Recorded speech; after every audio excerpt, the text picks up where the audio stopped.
We are in crisis in Nigeria. Admittedly, nobody will tell you otherwise. There are many insecurity issues in Nigeria, and it is obvious that the police are not able to protect lives and properties as enshrined in the Constitution. The military are trying, but they are not particularly equipped as well to deal with the various areas of crisis from the east to the west to the north. And look, we have experimented with the military and with the police the past 24 years almost, and we have not gotten anywhere in addressing security issues.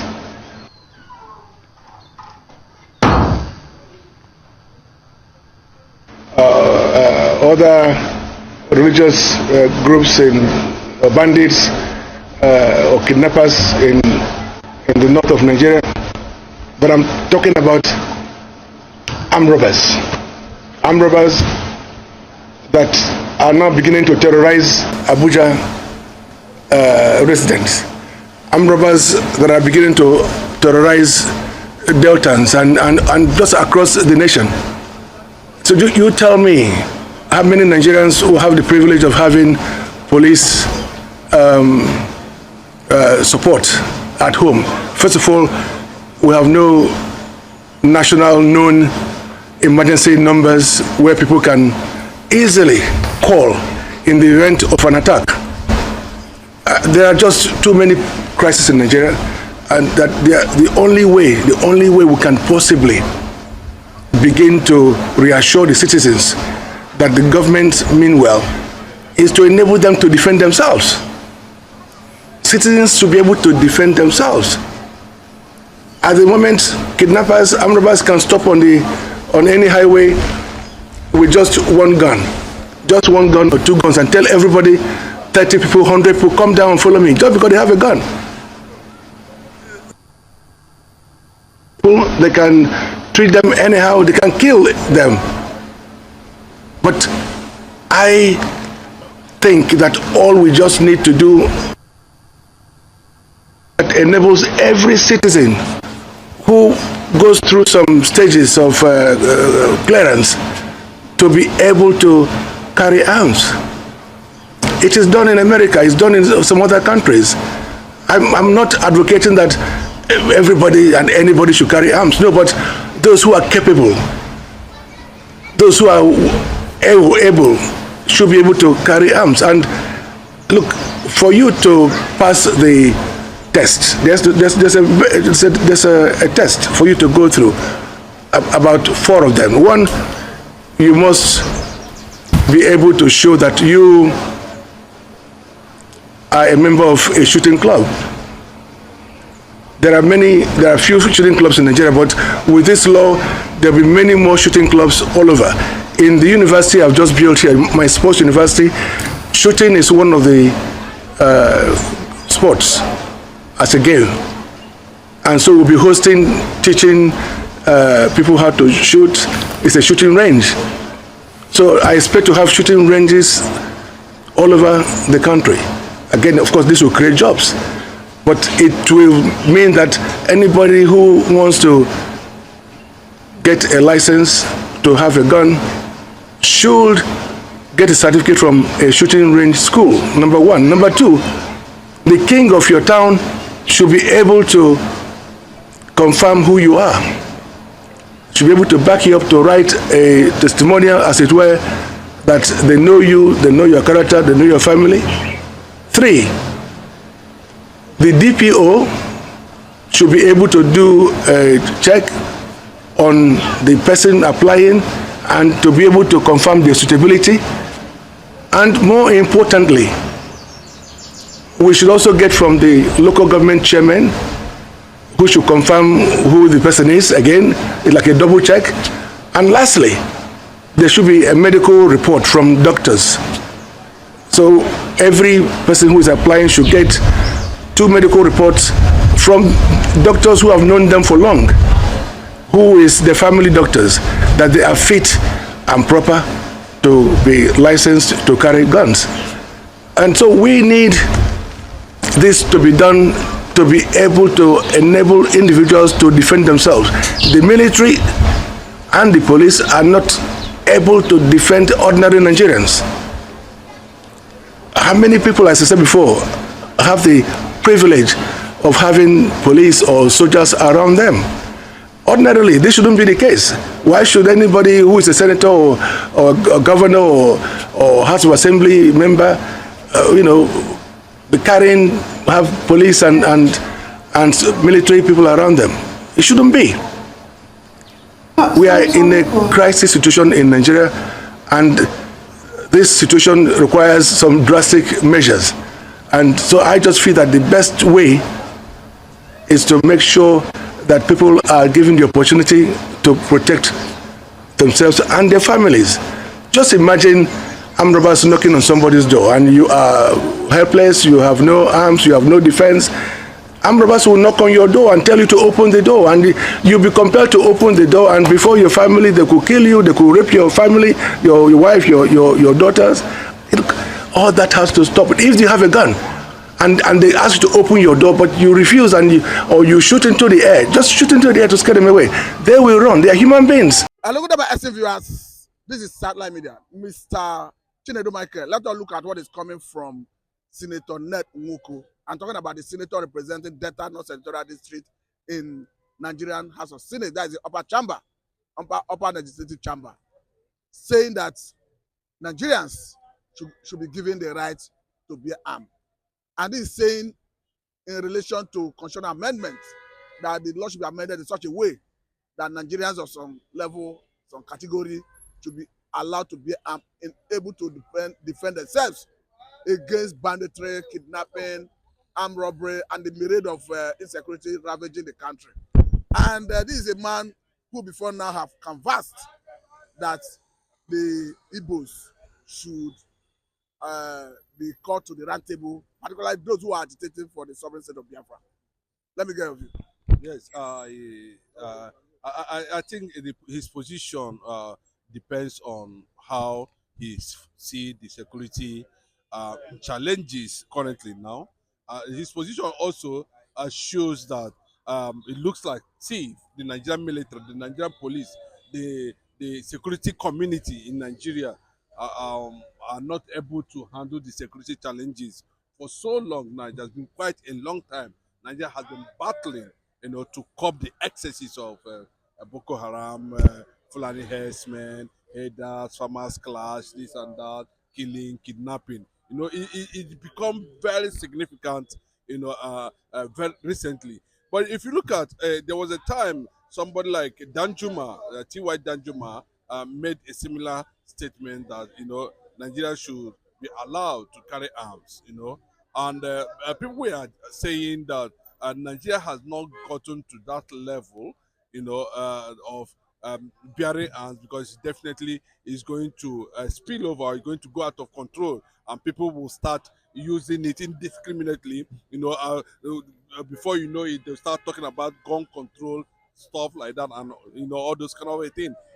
And secondly, I know there are categories of people in the society who are allowed, to have licensed gun to be able to defend themselves. For me, I think for the issue of herdsmen, particularly herdsmen, I think the communities, the state governors, or even at the federal level, should be able to see how they can empower, local security agencies or structure, how they can activate it, like what we normally have as a vigilante or something, they should be able to enhance them, increase them in numbers, employ more, you understand, and make it more effective.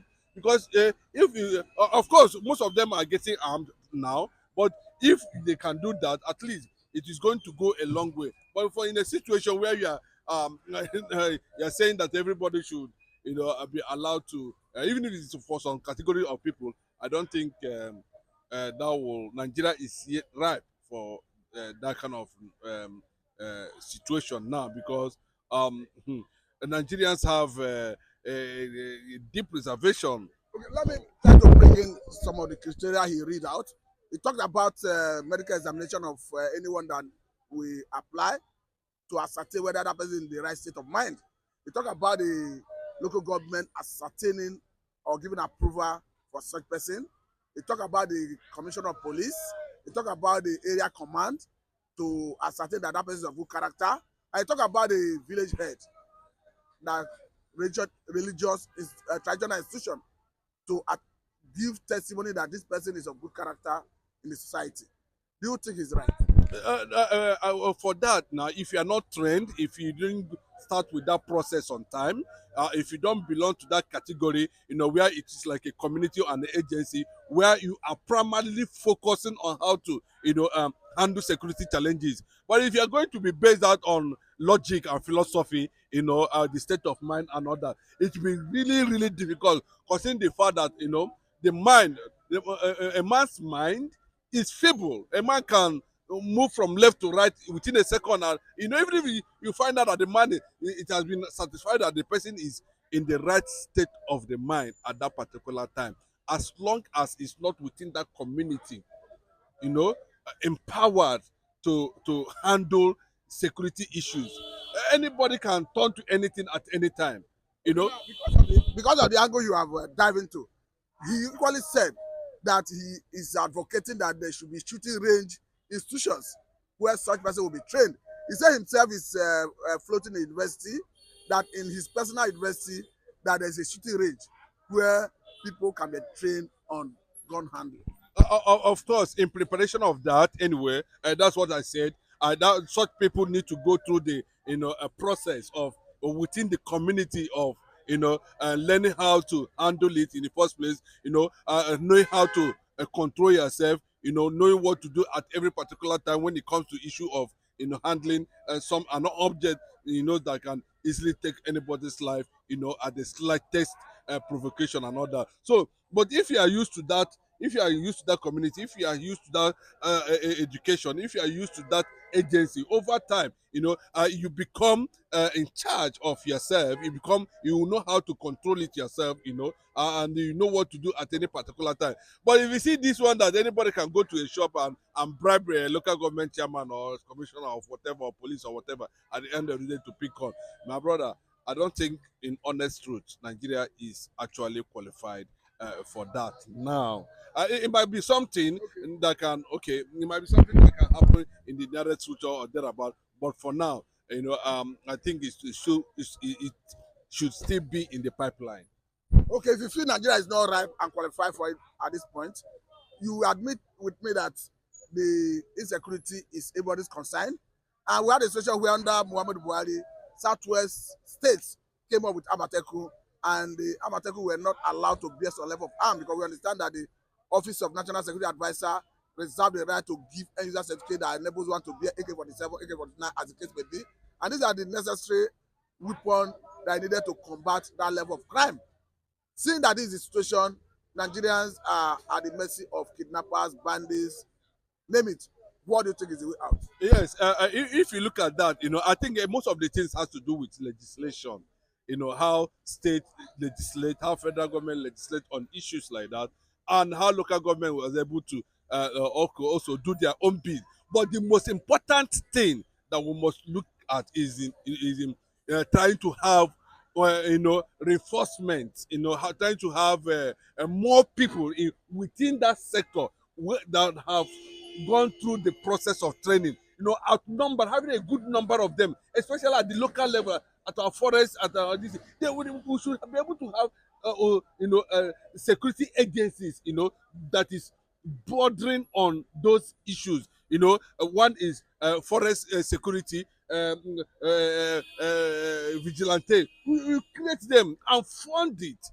There's no how they will not be able to provide, at least to an extent, or cut down the security challenges that have to come with the issue of Boko Haram, Fulani herdsmen, and all that. And on the issue of National Security Advisor being the sole agency or an arm of government who is responsible of scrutinizing how gun and who is going to use it or how it's going to be done is another thing. But I know that if government want to do it, ordinary a bill in that regard can handle it. Why the National Security Office, will still do their bit. But what we need to do first is both at the local level and at the state level, depending on the situation on the ground. The government, the governors, the local government, government have what it takes, to make sure that they have adequate manpower, that can be able to, face or respond to any challenges that comes with a threat to human life and property. And that is what that's the only way we should go. And also, some of those people should be trained, you understand, to handle that. Then also another factor is the intelligence. They should run it as a serious security agency, as a serious security outfit, with all the intelligence needed and requirements, modalities to make sure that they give out their best as at that level and in that regard. Thank you very much, Mr. Chinedu Michael. This is a good place to let you go. I'm Mr. Matthew, and this is Satellite Media.